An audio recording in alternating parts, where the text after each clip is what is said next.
Thus, I'm going to use my own slide deck with horrible branding on them, so forgive me. And little photoshopping skills that I'm also showing off here today. And I'm going to talk about strengths, which is one of my favorite topics. It's going to be like a story of my personal journey with strengths and some kind of tips, practical tips to end with. So, a very serious real talk. Let's start with this question. What are you really good at? Okay? So just spend a few seconds. You don't have to shout it out to me right now, but just keep it in mind. And think about, what are people telling you, what are you really good at, And for me, for the longest, this was what I thought strengths are. I thought it means that what I'm good at. And you know what? I'm very good at this. It's project management, in case you couldn't guess.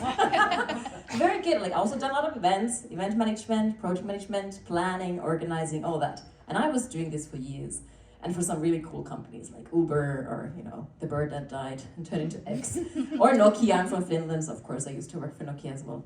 The problem was that working as a project manager made me feel like that dude over there, that Google thinks is control freak.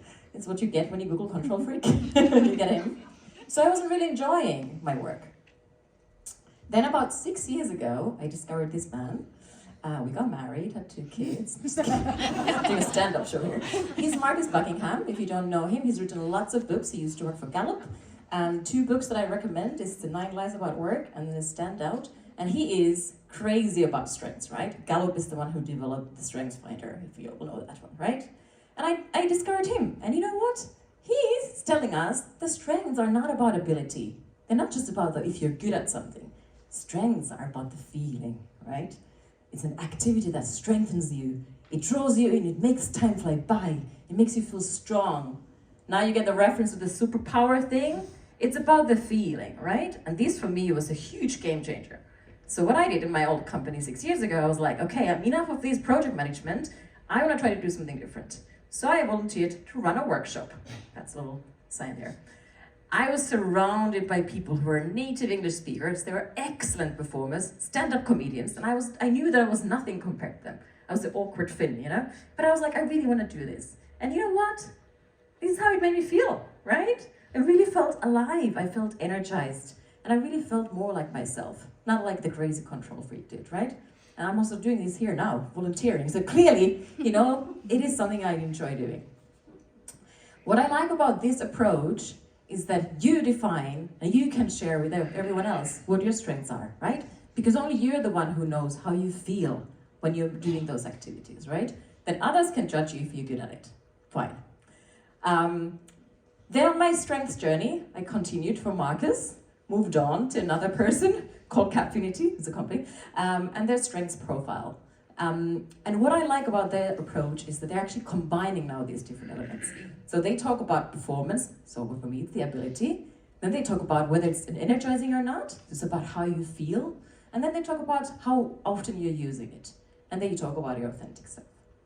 So one thing that I want to share more on a theoretical side on this personal journey is the actual quadrants that the strength profile measures, what I think is super useful. And you can do a free test. I don't get any money by saying this. So they talk about realized strengths. So these are strengths that you're using and you know probably what they are. They talk about learned behaviors. These are the skills. They're the things that you know how to do them well, but you really find them draining, exhausting, right? So you shouldn't be using those too much. That's like project management for me. Weaknesses, we all have weaknesses. You should be aware of those. And then they have unrealized strengths. So you might even not realize that these could be your strengths because you haven't been using them.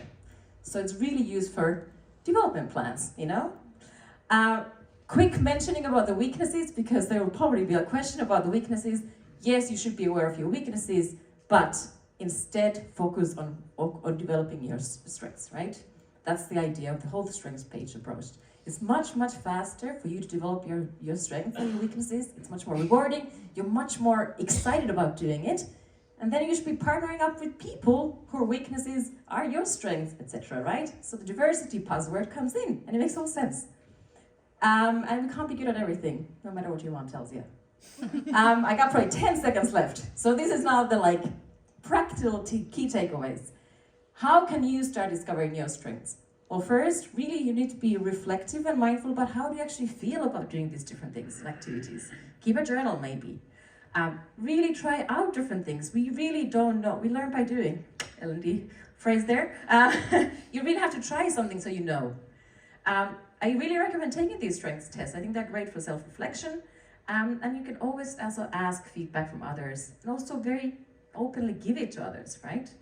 Going back to the first question, now think about how those activities make you feel, okay? And then come to me afterwards and tell me.